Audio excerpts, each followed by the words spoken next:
You searched how to buy shares of Manchester United, so here is a quick educational walkthrough. Manchester United is a professional football club listed on NASDAQ under the ticker MANU. This video is for learning purposes only and is not financial advice. To buy shares, you need a brokerage account.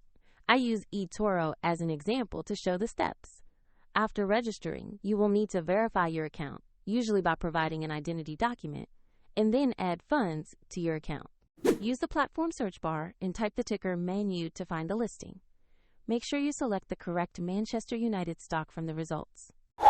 On the stock page, you will see basic company information and a price chart to review recent movements. Confirm the company name and ticker to ensure this is the right asset. To invest, click the Buy or Trade button, enter the amount you want to invest, then review and confirm the order. If the market is closed, your order may be queued or placed as a market order when trading resumes. And if you lack sufficient funds, the platform will prompt you to add money before completing the purchase. Once executed, your new position will appear in the portfolio view.